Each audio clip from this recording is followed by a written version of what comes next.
Is Bob Bose. I'm the interim superintendent with Tiffin City Schools. And we're going to walk you through several slides tonight filled with different information about not only the pre-K 6 facility plan, but also the other phase that goes along with that, which would be the addition of a high school to the existing middle school building as well. So before we get started, I want to introduce several of TCS staff members and board members with us this evening. First off, we have Mr. Victor Perez, our board president, Dr. Andy Gase, board member. We have Sharon Perry, our treasurer. We have Greg Bogart, who is foreman, maintenance foreman. We have Scotty Daniel, he is our director of operations. And Mr. Jim Craycraft, he is our director of special programming and is the one heading up the bond issue for us. And then behind the camera over there, Mr. Tim Weber. Thanks for being here tonight, Tim. Really appreciate that. So with that, I'm going to turn it over to the Garmin-Miller team, Mr. Wayne Coleman, to introduce his team. Thanks, Wayne. Good evening. Wayne Coleman. I'm a senior planner with Garmin-Miller. They gave me that title because I had gray hair. With us tonight, I'll start over here. Matt Hibner. Matt is the principal in charge with our firm. He's also an architect. Doug Rentz, director of marketing. Kirk South. Kirk is the project manager and is also an architect. And Monica Bruha is with planning. And just a little history. Between Monica and I, we probably completed master planning for about 150 school districts across the state. So we have a previous life that was with the state of Ohio and the School Facilities Commission. I retired, Monica retired from her position. We both came over onto Garmin-Miller, and so we've been enjoying that ride very much. It's been great to work with districts. The card that Bob passed out, just for your questions, we're going to go through these kind of in segments. All of us will be talking, but if you have a question through that segment, just jot it down and we'll gather them up at the end and we'll make sure we answer. So Bob introduced a lot of the folks, but we started a task force. The district put a task force together almost 2 years ago. We started working with the district to develop a master plan along with the state of Ohio school facilities, and just a list of the folks that were involved with that. We have several of them here, Greg and Scott. Bob was always involved with that, so we appreciate all their hard work. We're going to discuss some of the needs. Just a small piece that was in the local paper talking about the ballot. Obviously, $44.2 million is what's going to be going out to the voters.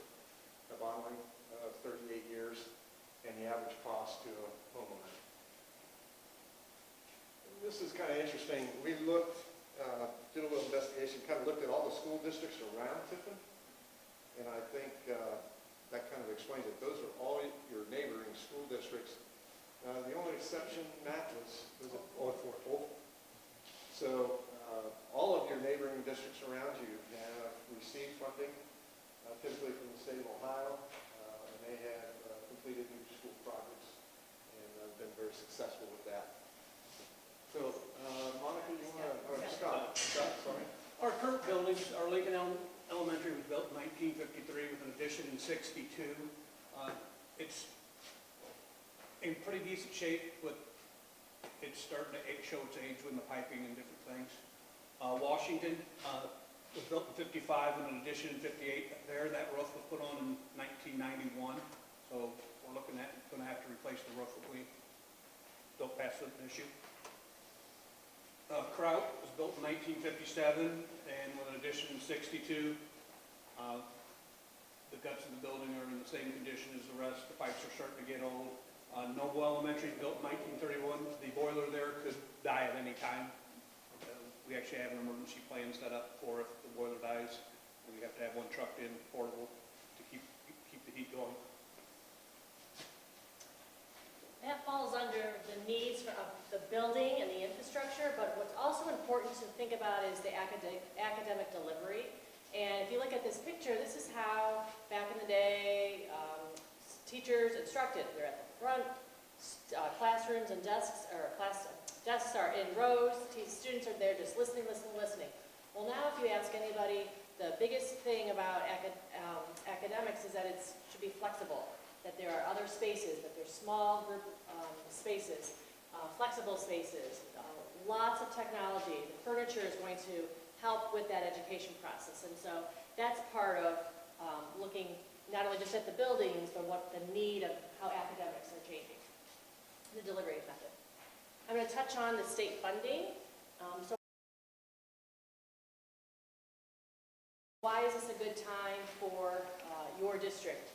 The OFCC, the Ohio Facilities Construction Commission, is the state agency that manages and funds, helps fund the construction projects. There's 612 school districts in the state, and they are ranked from, well, I should say, poorest to the wealthiest, and they just kind of work down that list and call the districts, hey, we've got money, you want to get money from your population, and boom, we're going to help build a building or renovate a building or help finish your facility needs.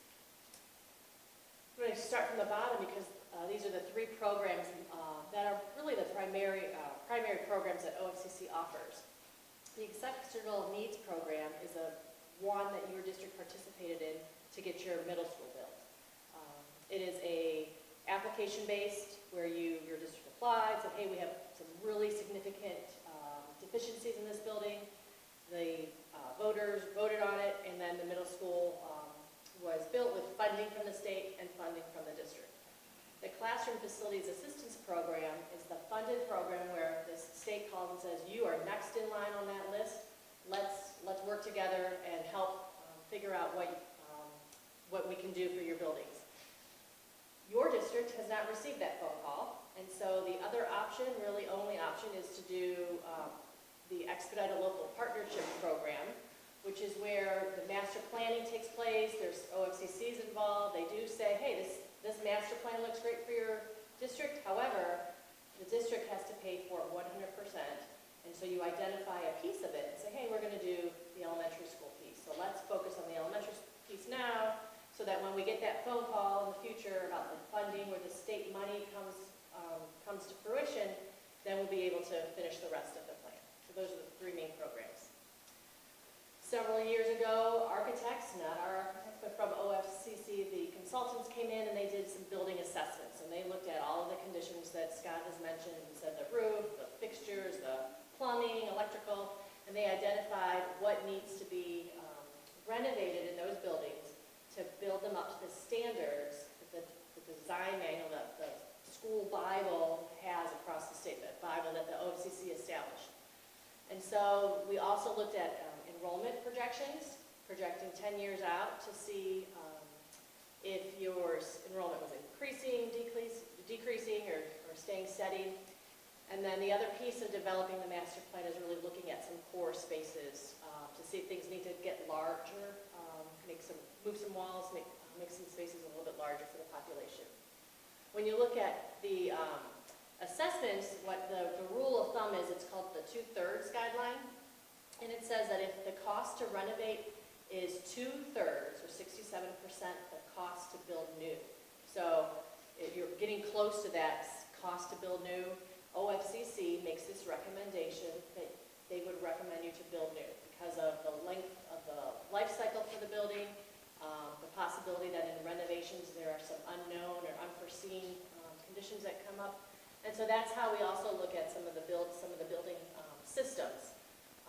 Areas of deficiency that were identified are up here. Safety and security is certainly one that's going to be addressed in all master plan building projects moving forward, always, but of late. Infrastructure, HVAC, plumbing, all that was identified. All of your elementary school buildings, as well as your high school, came in at over that 2/3 threshold where the state came in and said, you should build new to replace your buildings. This graph just simply shows the orange, if you follow the orange line. In 2007, might be kind of hard for you all to see. In 2007, the local share that Tiffin City would have to raise for a funded the state, your local share was 62%. Today, we're in 2018, and they've dropped to 31%. That's fantastic news for the district. So you'd only have to come up with 31 cents on the dollar to get your buildings built with state aid. In 2020, obviously, it is slightly on the rise at 32%. So I think you bottomed out on the benefit of that percentage, and you're starting to slowly go up.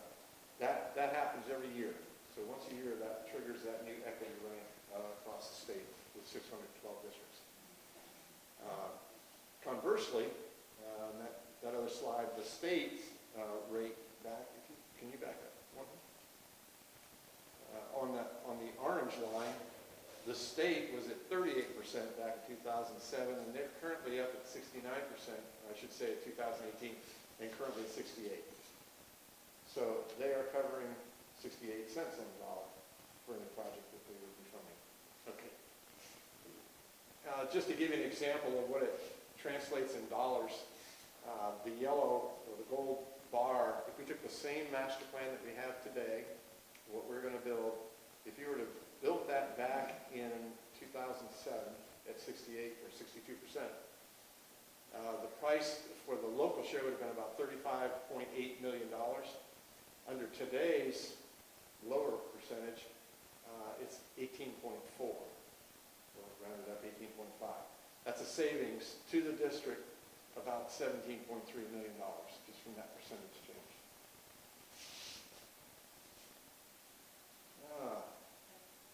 Who's doing this? Me? Okay. Keep going. Task Force Committee studies the master plan options. So I mentioned earlier that we showed a list of the names of the task force members. 2 years that we worked with the task force. Some of the areas that we covered were the enrollment. The state funding mechanism is based off the number of students. Number of students gives you a certain amount of square footage per student, gives you cost per square foot. So we had to get that correct. And the state typically has been more on the minimal side of enrollment, so we had to kind of show that we had more students than what they were projecting. And we were pretty successful with that.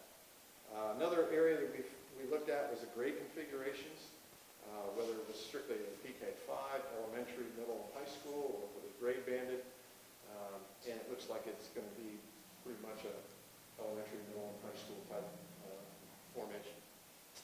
Academic needs, what are we looking at? Districts, a good example of this is technology. As you all know, technology changes like within a year or two. I think the academic delivery and the needs also are in that kind of an accelerated mode now. So we looked at all of that. We did a renovating the buildings versus building new comparison to see what that cost differential would be. Most of the time it lined up pretty close to new construction. Renovation typically is always a little bit less money. The problem is you're stuck with bones of the old building. You renovate it, but you still have the bones of the old building. It may not be insulated up to where it needs to be. Brand new building, fully insulated, meets all the energy efficiencies that we can get into the building. Programmer requirements, a POI. That's a spreadsheet that we use. We look at the enrollment, and we can go through that spreadsheet, and it's actually the first phase of design. But it identifies all of the space requirements that we need. How many classrooms do we need for the population, labs, special needs, what size is the student dining? So it gives us a lot of information. Site review. This has been a question that has come up. You know, we found a piece of ground, the district found a piece of ground. It was 82 acres. We looked at several different sites. Scott's going to talk a little bit more about that. There was quite a bit of study that went into that. A lot of discussion about what was an appropriate size site. There's certain requirements by the state of Ohio in their program that we have to have a certain amount of acreage for building an elementary, or middle, or high school. So there was a lot of information on that. So what it boiled down to is that we were able to put a master plan together. The state agreed with the district master plan, and we broke it into 2 phases. Phase 1 is to build a new PK6, and we are anticipating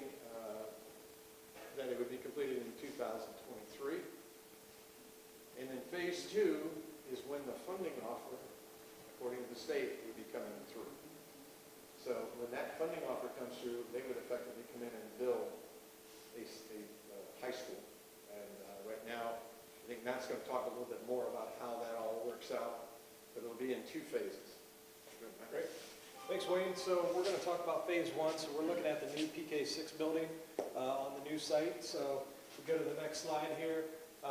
As Wayne mentioned, we spent a lot of time looking at the greater area of Tiffin to really find what site would make the most sense. A lot of the features that we looked at were the availability of utilities, transportation, the amount of acreage that we needed, as a minimum from an OFCC standard perspective, safety and accessibility to the site, the soil conditions, those play a big part. You don't want to build a building on soil conditions that are not conducive for buildings. You could really wrap up a lot of money in that. So all these things were very important. And I'm going to turn it over to Scott so he can kind of explain the different sites here and some of the issues that we ran into. We'll start up top, the first one in red, that's out on Mall Road near Highland Park.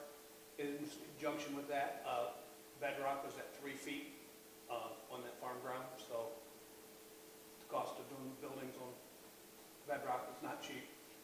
The one up here, the next one, at 2 o'clock is part of the state hospital, not state hospital, I'm saying that wrong. State elementary. Yeah, Texas, yeah, on County Road 13. Down here by Sentinel, there's an old quarry on it, and we weren't, with all the Sentinel traffic flow, we were worried about traffic flow being a little too heavy there. And that one also had one point of access, which would have made it very difficult from a bus safety and vehicular traffic perspective. The one down at the bottom at 6 o'clock, that'd be St. Francis. That really is restriction back in there. There's no access road, and we can't get access off of 224. The blue site is the one that we ended up choosing.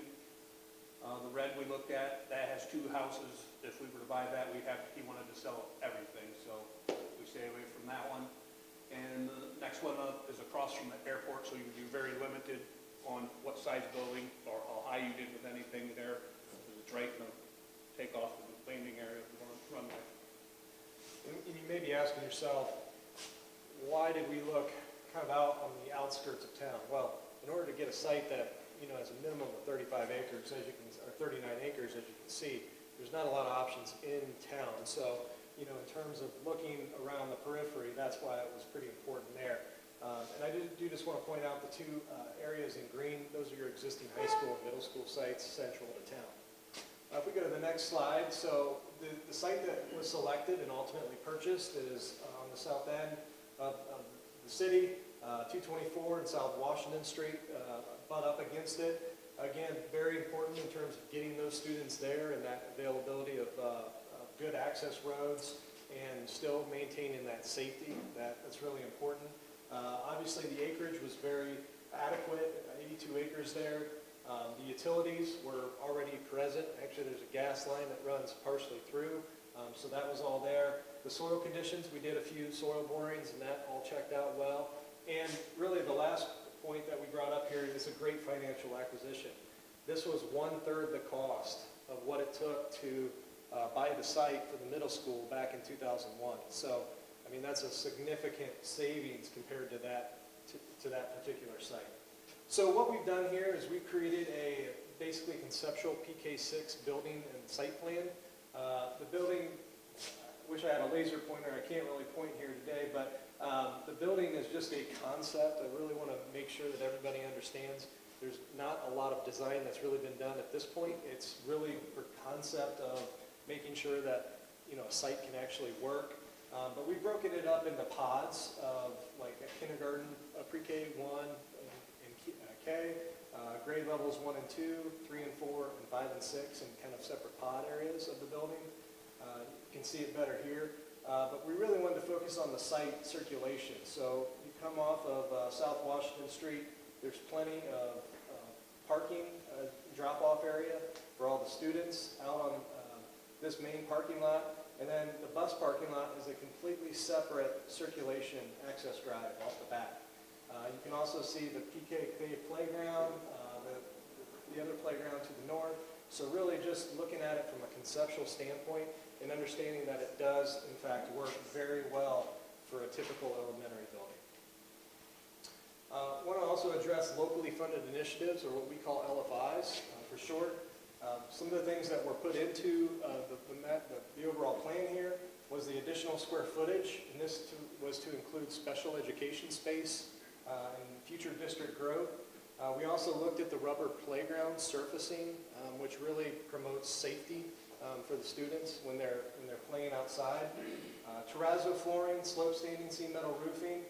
Those are really about durability and longevity of your building. So, we're taking that roof from what would normally be a 20-year membrane roof to a 50-year roof. So, once again, putting the money in now so that we can, the maintenance and the long-term effects of the building will be there for years to come.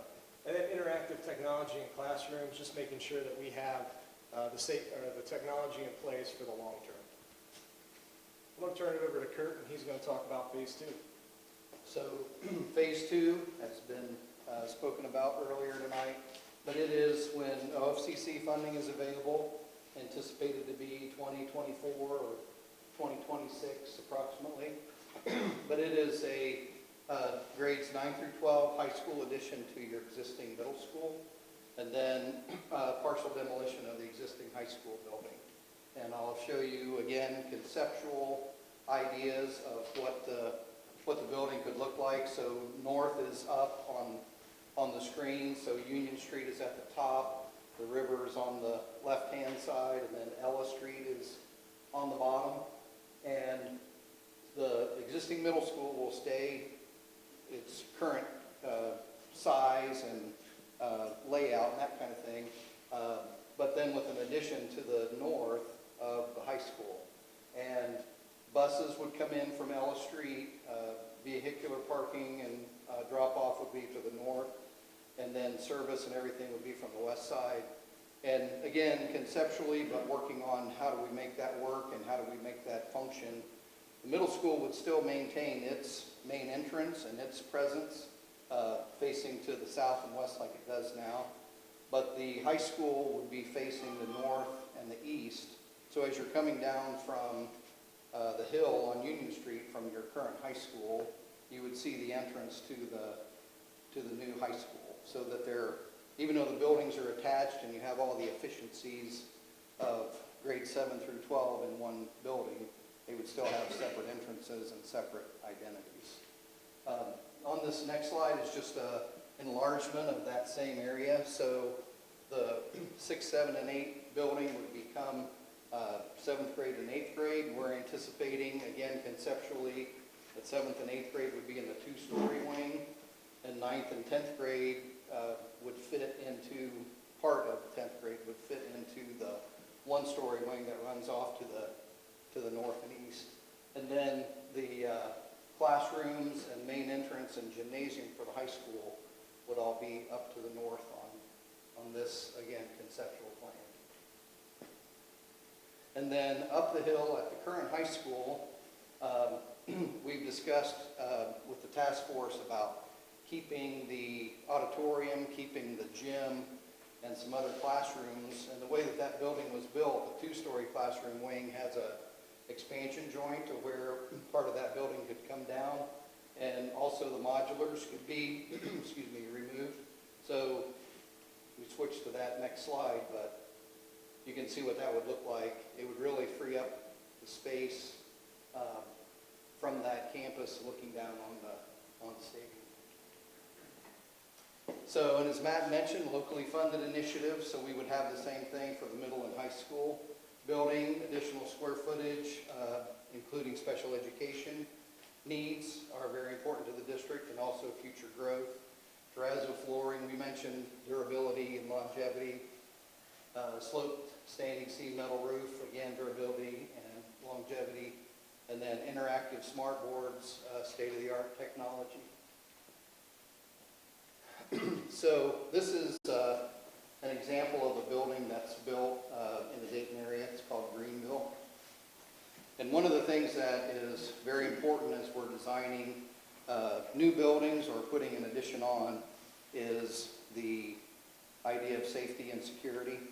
So this is just a graphic representation of the main entrance of this building, and all of the buildings that we design now have a very similar concept with safety and security in mind. And I'll show you an exterior view here in a few minutes. But as you're coming into this building, a visitor is going to be required to go into a secure vestibule. So they can go from the outside into the building, but they're in a room that all the other doors are locked. And then the staff would push a button and unlock the door and let them go in. This is a K8, so there's different, on either side of the building, there's different grade levels and different principals and that kind of thing. But they would be buzzed in, and then they would be required to sign in. And if they're approved to go out to the building, then they would be released in a set of doors into the hallway and into the rest of the building. Or if they were not allowed to go to that for whatever reason, then someone could come to them. So all the buildings that we do have a safety and security, secure vestibule.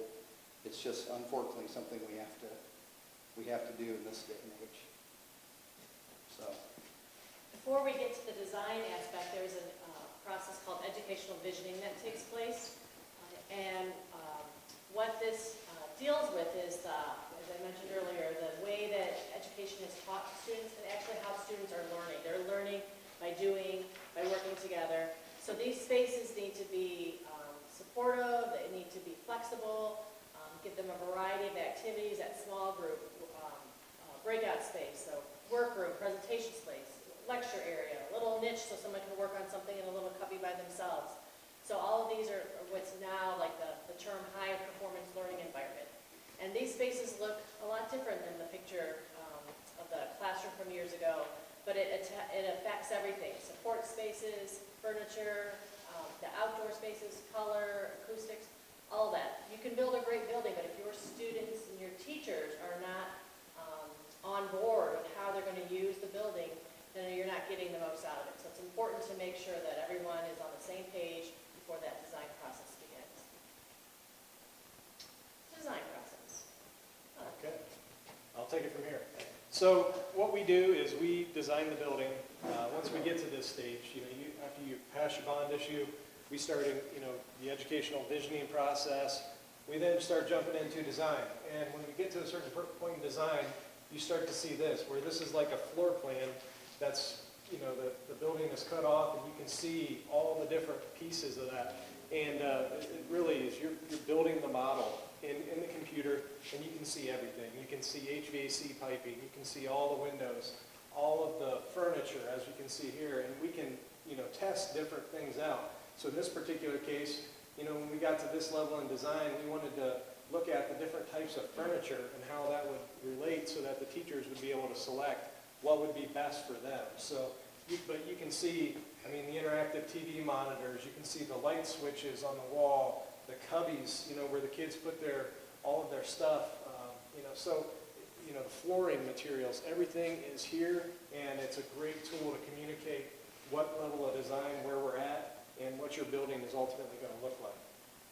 This is just an example of what a 3D model looks like, and then the picture following is what it actually became. So you can really see that what you see in the model and then how it translates to the real world is pretty close. So we're now going to jump into some design examples, and Kurt, I think this one's you.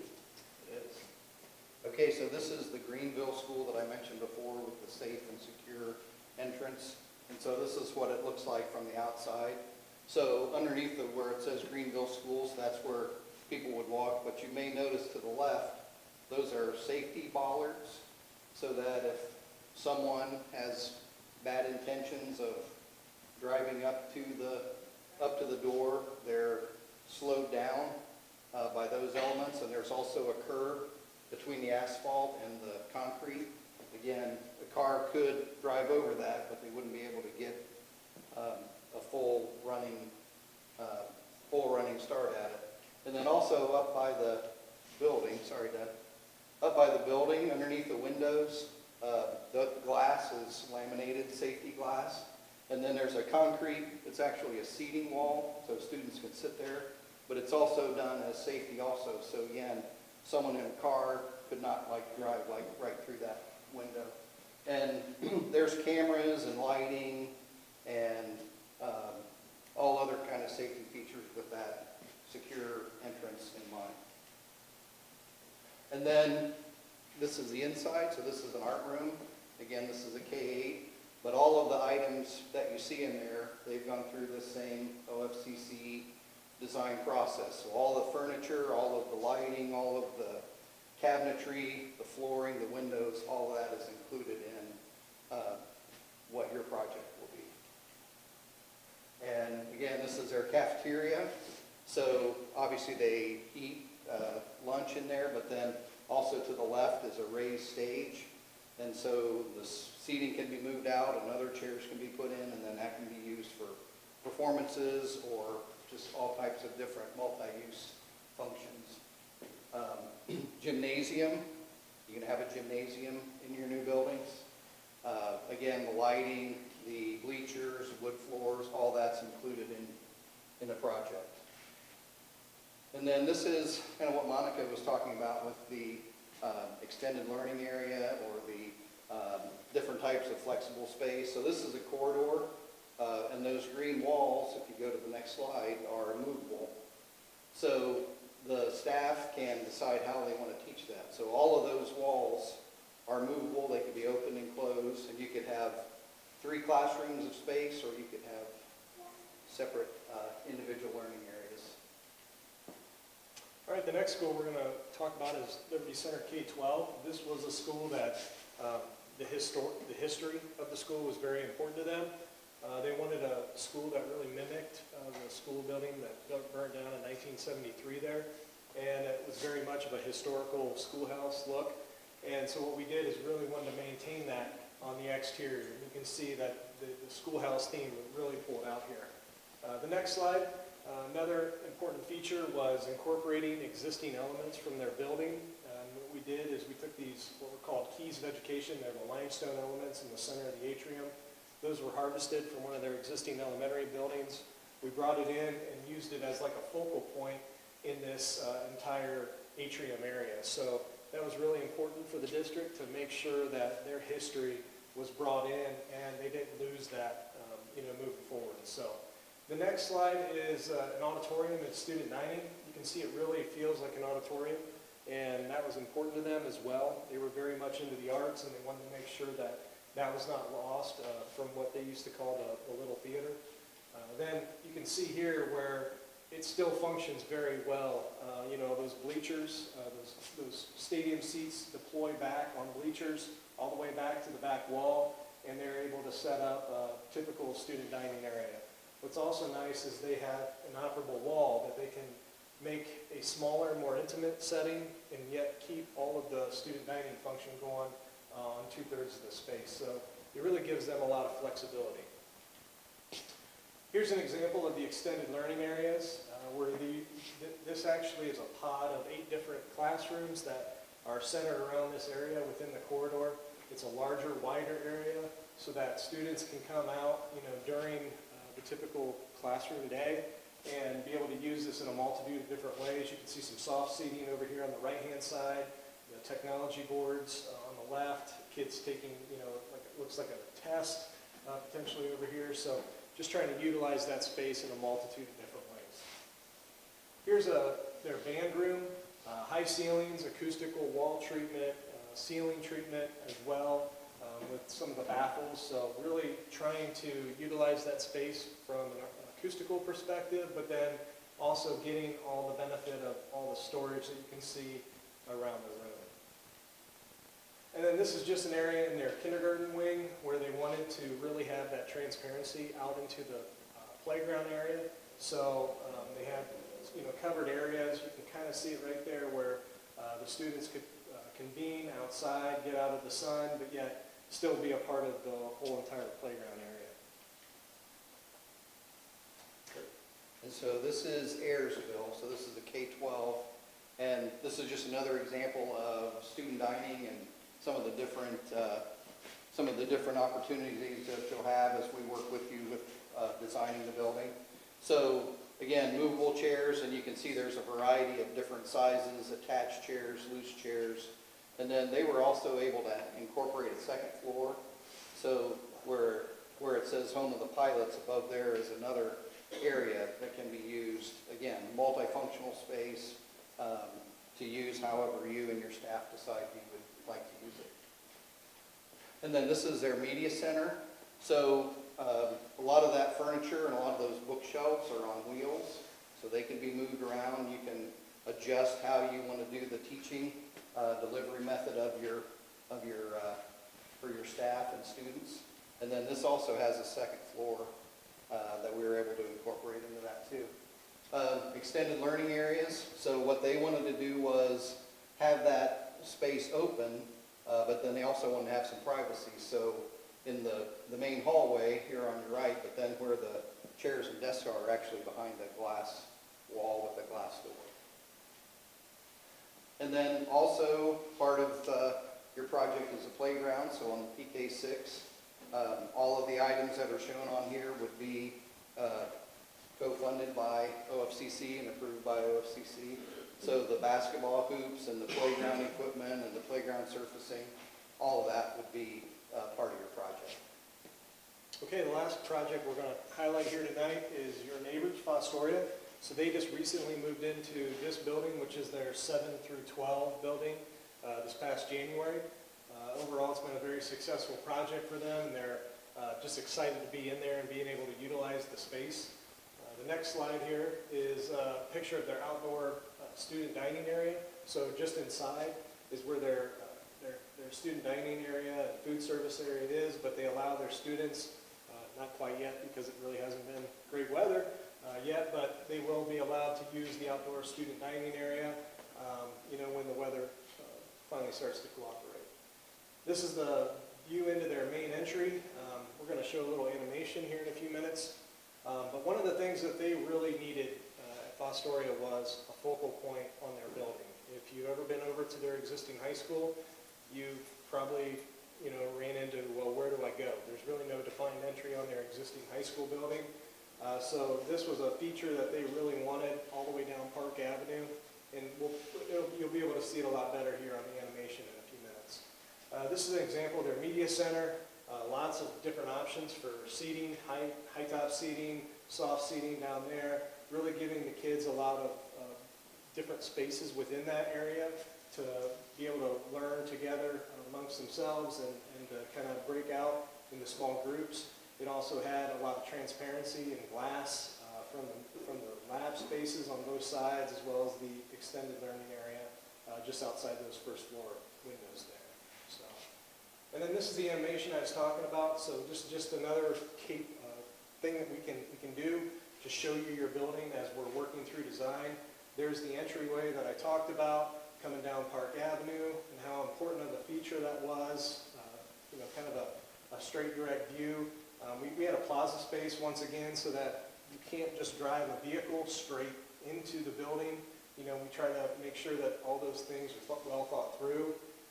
They had a scheme where they really wanted kind of that back to that pod concept that I talked about earlier, where they had a common core of academic spaces that worked around extended learning areas, and they utilized that.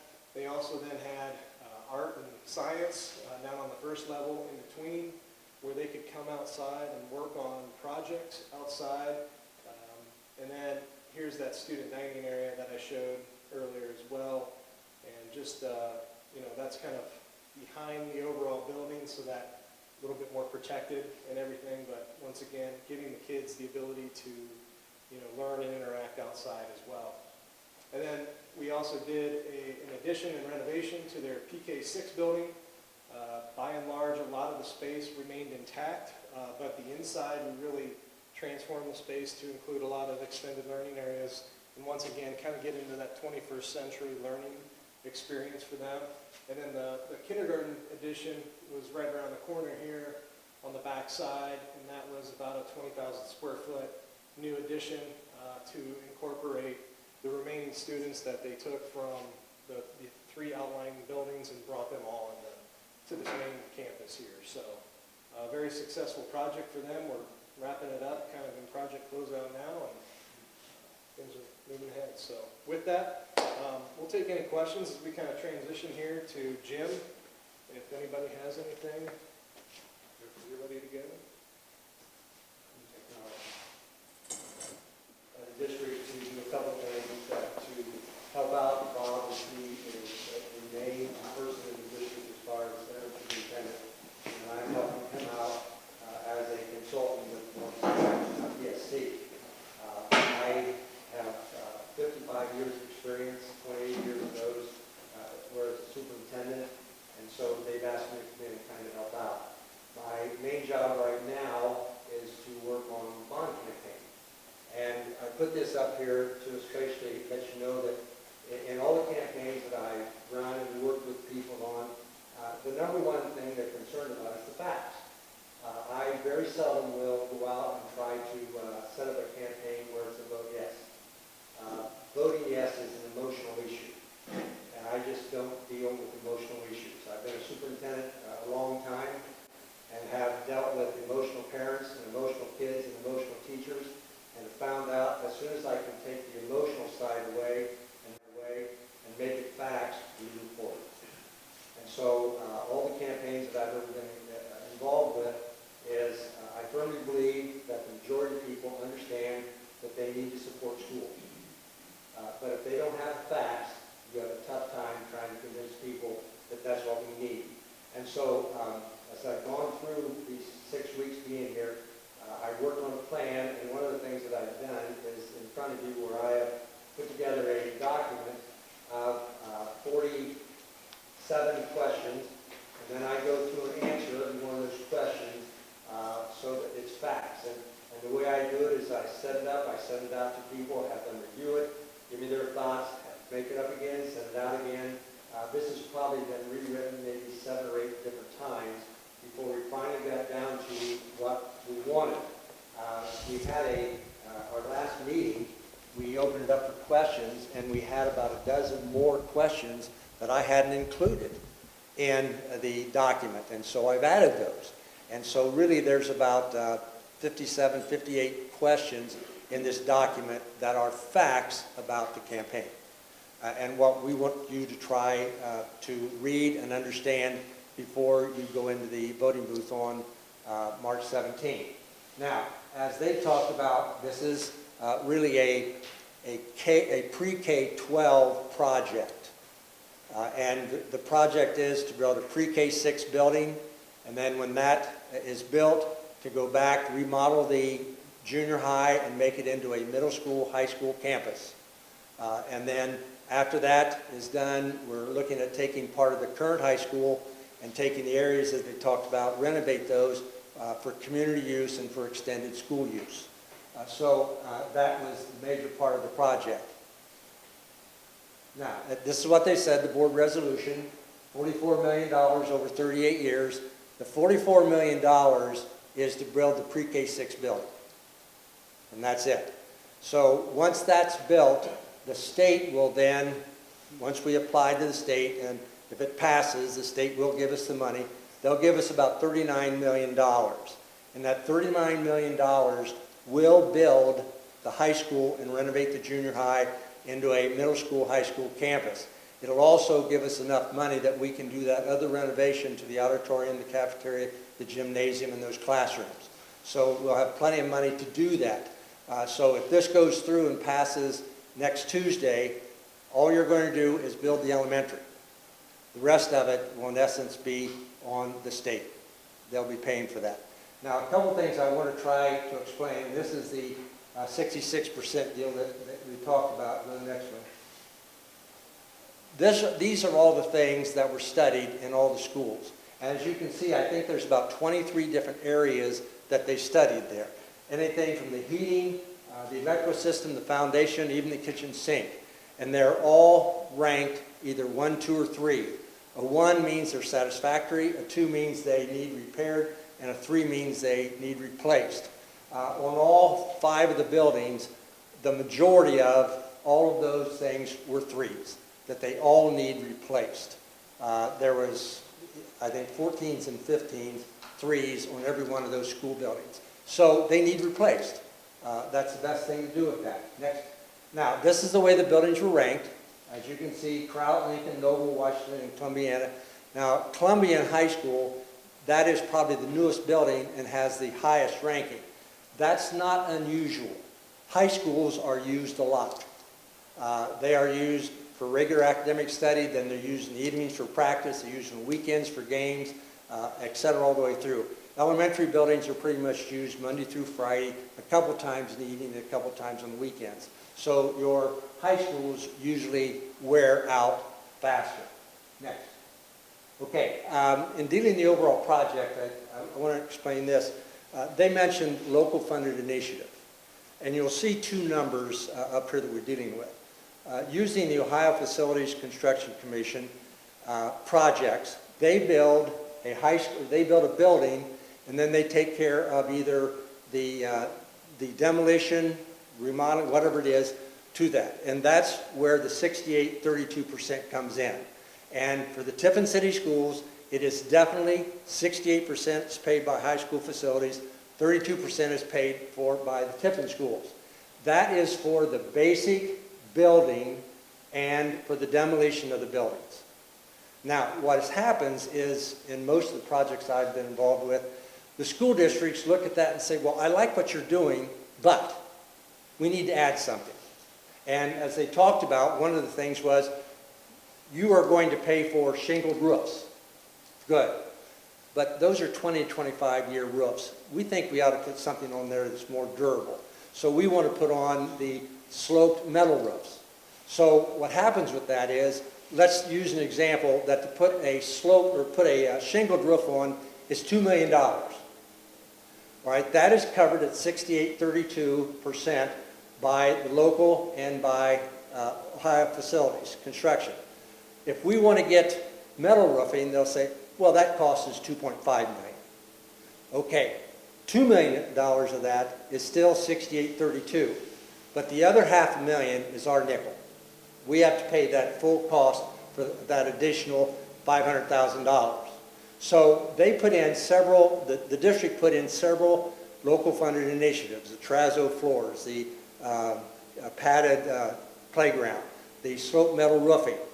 All of those put together total more than $58 million. That totals $83 million. Now, the responsibility of the local voters is the $44 million.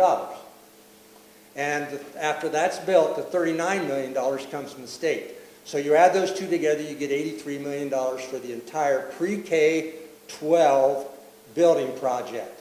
Now, you use those numbers, and it comes out that the state is paying 48% of that $83 million, and Tiffin is paying 52%.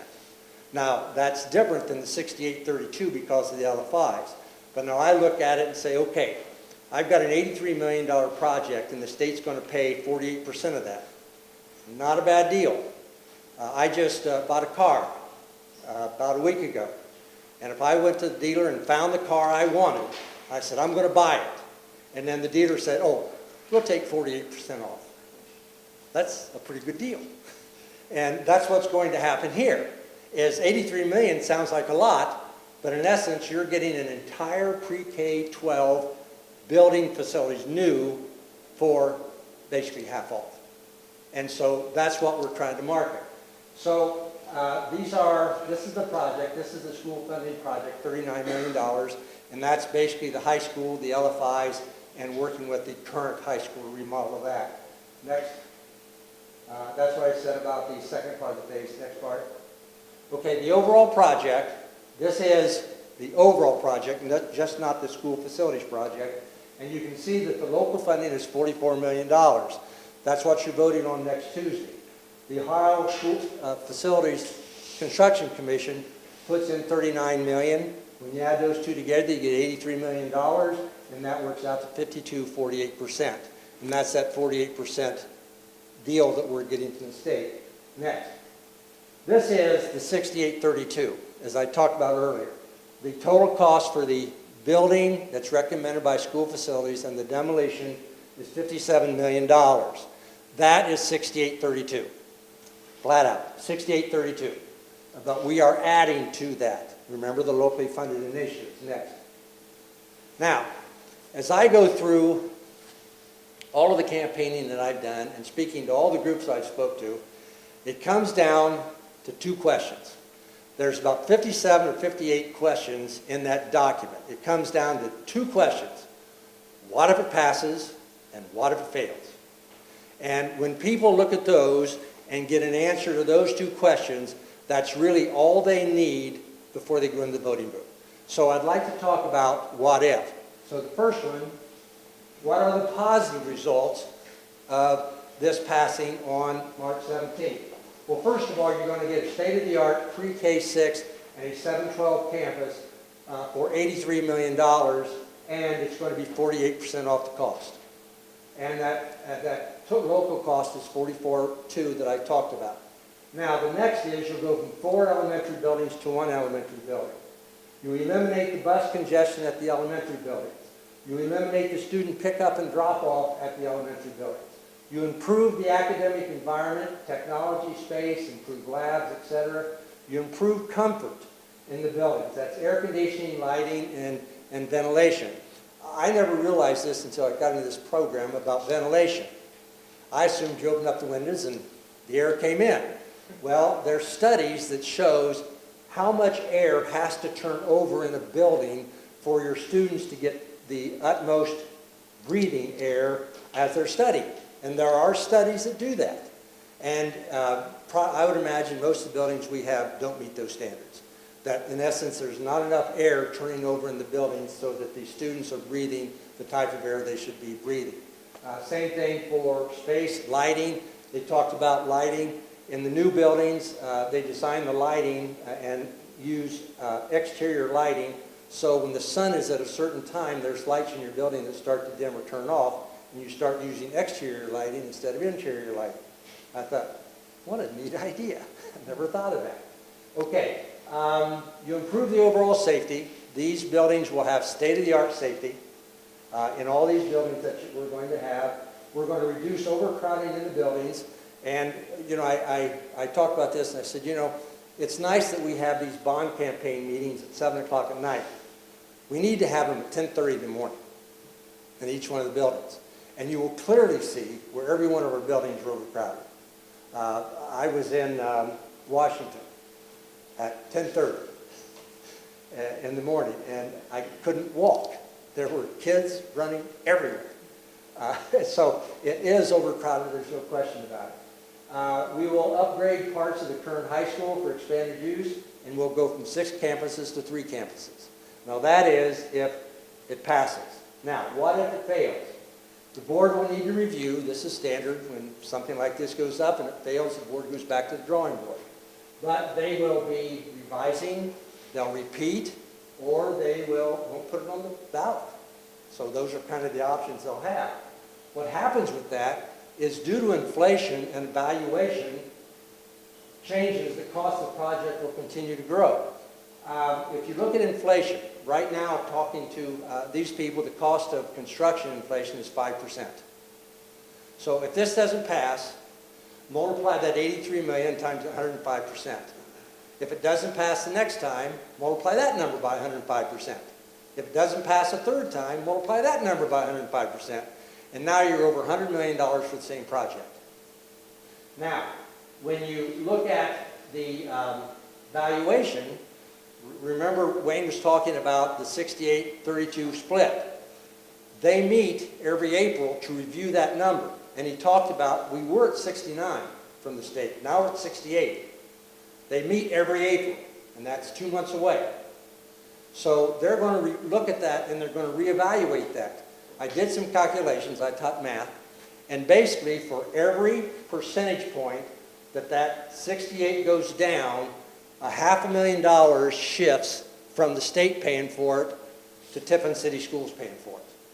So if it drops 2%, then $1 million shifts from the state paying to local paying.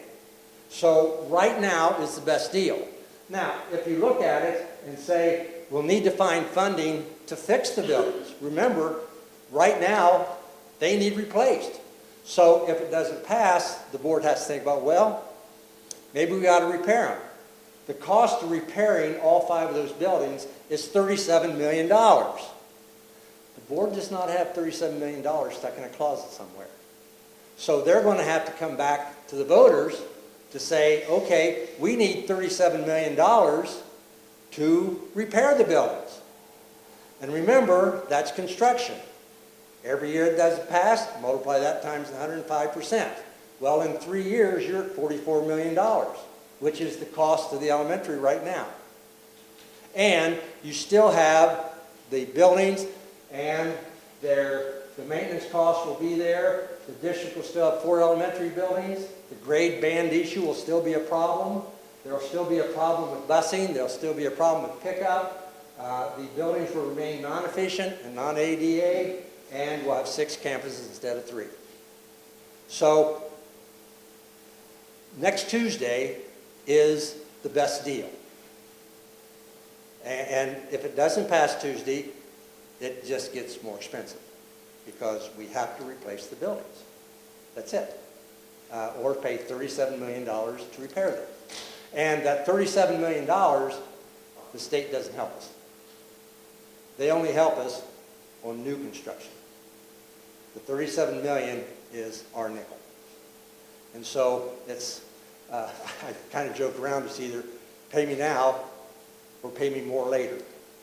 And which one do you want to do?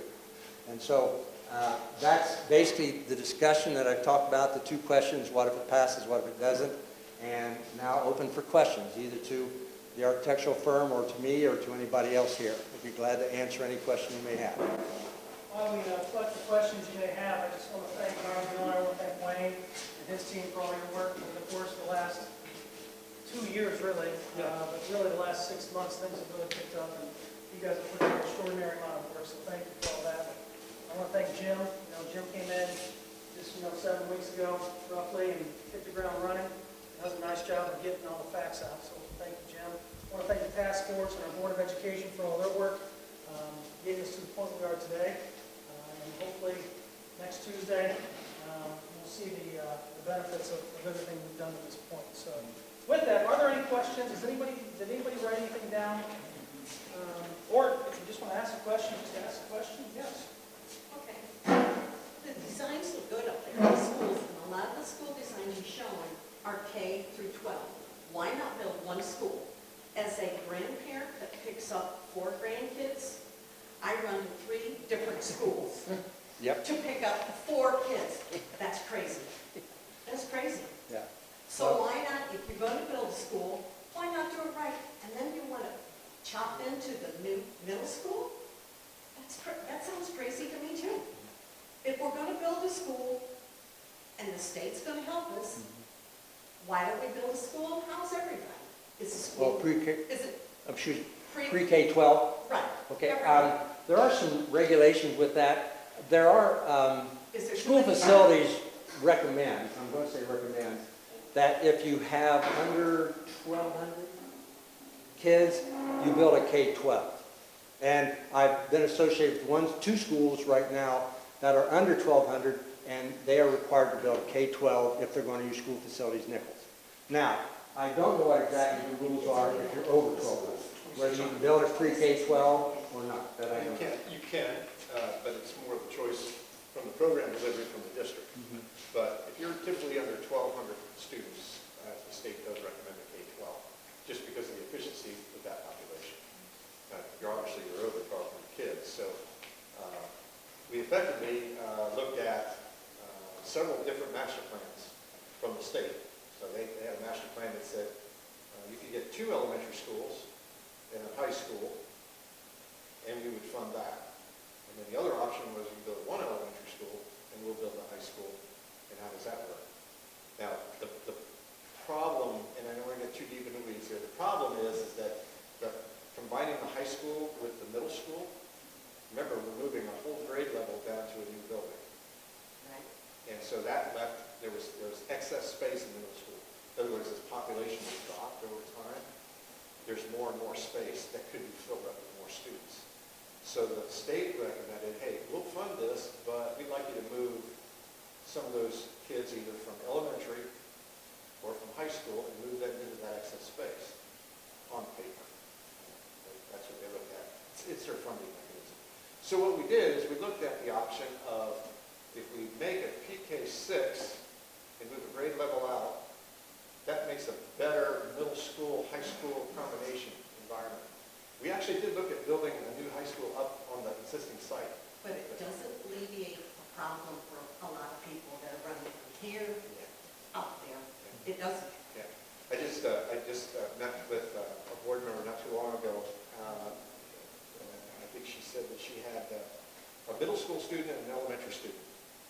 And she said by even combining the 4 elementaries into the one site, she said that's going to be like great for her. Only because she was going across town and then she was going back over. And now the 2 sites are fairly close. The other things that we looked at as far as the task force of how to combine the grade levels and what made the most sense and would maybe give us the most. But remember, all is not lost. That's not a final master plan. It is for the PK6 on the 82 acres. And then we have a couple of years yet before that funding comes in. And at that time, the state comes in and they update the master plan. And we still have an opportunity, if the school district desired, we could do something out on the 82 acres. You know, it's not a, it's You're not always- going from 6 sites to basically 2 sites right Yeah. now. I said 3, but that's including the remodeled, where the Columbian is sits right now. So it's really 6 to 2. is what Okay, it is. I have a comment on the land that we purchased. Yeah. Now, this is people that I talked to. People seem to think that this was underhanded. Nobody knew about this. Nobody knew about, we were going to buy this land and stuff, and we went out and bought this land before we did anything else. What if we don't build the school? What if we don't build a new school? What's that land going to do? It's going to Appreciate. appreciate or depreciate. Have you seen anything depreciate around here? No, not lately. Well, and especially since the area it is, that's the growth area of Tiffin. It's interesting you said that. I honestly thought people would come to us and say, wow, you guys are brilliant. 20 years ago, they never told you where to build another school. They took eminent domain, spent 3 times as much money for about half the land. Okay. And you guys got twice as much land for less than $1 million? Brilliant. We didn't get that. Nobody came to us and said that. I wonder why. See, everybody seems to think that it's like, well, why didn't we know about this? Why didn't Well, we used our own money. We were so good at saving money, we saved enough money to purchase it outright. So We didn't have this to go to land, voters. okay, so this land that you bought stuff is already bought and paid for. Right? Okay, all right. I don't think a lot of people realize that. I don't think they have. Well, how else would it have got? Well, I think the decision was made in an open board meeting. Yeah. Okay, that could be, yeah. It Well, was. last year, open board meeting. And the program has been going, the task force, I'm sorry, has been going on for 2 years. There's been committees meeting for over 2 years, and so it isn't unusual to find land, because the reverse question will happen. We're going to vote, and we are going to build a brand-new elementary school. Where are you going to build it? Yeah, we don't know. We got to go find some land. Well, the task force was one step ahead. They know they have to replace the buildings. And so they knew at some point they got to find some land to put it on. And so this opportunity came up at 1/3 of the cost that it was for the Actually, middle more, school. that was 20 years ago. And that was 20 years ago. Inflation's probably another. So add inflation onto that, Yeah. maybe more What's than really 1/3. sad too is, you said it was at an open forum meeting. Mhm. Okay, well, it's just like tonight. Where is everybody? We Well, want it's like, So what, do that's a big people question. not come to your open meetings? Only if we have things like school uniforms or, Oh.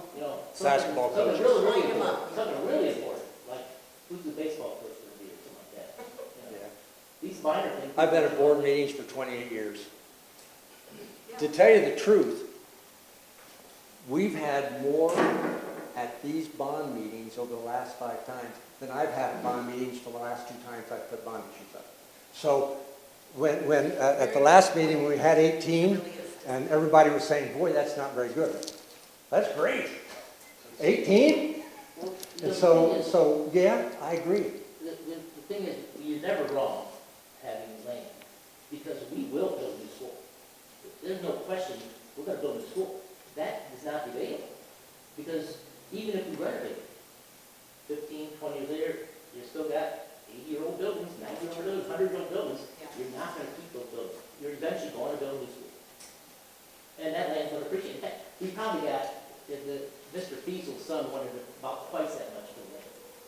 So it really gave us a great deal. So we got 82 acres, is that enough acres to build a pre-K to 12? I don't know, I don't know, that's What's the the question. calculation of pre-K? But I think, you think that people would be happy with us to say, Yeah. well, the middle school's not even 20 years old yet. I know, that's enough. What are you gonna do, tear that down? Yeah, Yeah, yeah, that's. Well, it's another remodeled, it's problem, not being 'cause torn down. It's That's remodeled. what No, I people would would say, say. the pre-K 12, I mean, Yeah, but that's another, Yeah, sure, that's what it's people right, say, so- is that, well, you just built the middle school, how many years ago? I'm not sure. 3? not, No. it's about 18, 17. 18. Yeah. Okay. That was 2004, something, did I Oh, hear really? that? Oh, Yeah. time flies. Yeah, well, anyway, it's Yeah. but, Okay. Nice, I think the pre-K 12, talk about a lot of traffic, that would be True. a lot. Well, you have to remember too, that the design of the building, could you fit a K-12 on 80 acres? Yes. But you have to remember, we have to separate the bus traffic from parent drop-off. We have to have it expanded enough so that you don't have 2 miles of parents trying to drop off their kids. So we have to, all of that has to be off-street. For That's safety. like, So Well, it needs- another issue you get, which is important to a lot of people, remember, if you build a high school out there, the baseball field, the football field, and the locker rooms are still downtown. And people say, what are you doing that? My kid's got to drive clear in town to practice. So yeah, there's a lot of issues flipping back and forth and doing this. And in 2 years of looking at it, and I've only been here 5 weeks, but I've been involved with a lot, and it takes a lot of planning, and from what I understand, there's a lot of changes that went over the last 5-6 months about let's try this, let's try this, let's try this, and they finally end up with what they thought was the best plan to handle the student load and also to handle the dollars. Financially, this is really a pretty good deal, and to be able to take the current auditorium, gymnasium, and cafeteria and remodel them for other uses right down the street is a pretty good idea, doing that. I mean, I've looked at this as I've looked at other plans. This looks pretty good. Is it perfect? Maybe not. But what's going to happen is, hopefully, March 18th, we're going to start planning. And the draft they put up there is just draft. Those are concepts, but what we're going to do is start getting people together, and we're going to start saying, okay, what is our pre-K 6 elementary going to look like at Tiffin? Not at Ayersville, not at Falls Storia, at Tiffin. And what is the 7-12 middle school, high school campus going to look like, because we're going to decide. We're going to decide what color the rooms are going to be, not the architects. We're going to decide what type of classrooms we want, what type of technology we want. And that starts March 18th. And March 18th, that'll be the best deal this community will have to get their schools replaced. And I'm a senior citizen. I don't get excited about paying taxes like anybody else does. And those expenses come up. I was talking to Andy about that, and I didn't get a chance to say it at the League of Women Voters when I was talking up there, is that one of the reasons that I always support schools is because I'm selfish. 25 years ago, I had prostate cancer. I went to a doctor at Riverside Hospital, and he took care of everything, and he looked like he was 17 years old. About 5 years later, I had a knee replaced. That guy, maybe 19 years old at best. When I was in the hospital, I swear the nurses and the nurses' aides looked like they were in junior high. You know, if my car breaks down, I can't fix it. If the roofing, if I have a leak in my roof, I can't fix it. But the people that can are in school right now. And that's why I'm going to make sure that I support schools to the fullest, because I'm selfish. And I don't want a C student fixing my car. I don't want a B- student taking out my gallbladder. I want an A student. So I'm selfish because of my life. And I'm going to make sure I support education every chance I get, because those kids are going to take care of me in the next 20 years. And I want to make sure they're the best possible. I don't want a C student changing my bed sheets or changing my Band-Aids. I want an A student. But Jim brought up a really good point, and I want to clarify that the team of architects that you see here is not that we have already designed your building, we've already figured out all this ways. What we've done is work with the district. We've provided the guidance to get down the path of what would be the most efficient building. What we've shown you tonight is examples of buildings that have been completed. So don't misunderstand. We're here to say this is what you need to do. So that is a very good point. But that the task force and working with the task force, I can't tell you how many different iterations of a plan that we put together. Was it a K-12? Was it 7 to 12? Was it Center High School? To get you the most efficient buildings, the most fiscally responsible projects that we could put out to the voters, that was about 2 years of work. And Jim has had this big task of taking all of that information and then saying, okay, I'm going to go out and campaign in a short amount of time to the voters. And so we enjoy doing the community meetings. I think there's great information that comes out. I think good questions come out of it. And the question about the land is not the first one that we've heard. So That's been about every meeting. yeah. So, but you have to look at the opportunities that came about there and go forward. So good questions. Thank you. Any other questions? We'll be around here for a little bit. If you have individual questions you'd like to come up and talk Yeah, about. However, I do want to thank our trustees tonight. Thank you for opening up your building to us. We certainly appreciate that. We want to get out here in this area to at least give people the opportunity to attend and hear the facts. I agree it is disappointing, but nonetheless, we're thankful that you're here. So I appreciate it. If there are no other questions, Jim, you had... The only thing I was going to say is when I talk to people, I don't tell them to go out and tell your neighbor to vote yes. I said, go out and tell your neighbor to read the document. Just look at the facts, and hopefully the school gets the best results possible out of it. And that's it. So that's it. Thank you all very much. Have a wonderful evening. Now, are they welcome to take these extras if they want to share with friends or neighbors? Yeah, if you don't take extras, go ahead. If you need more, please take more.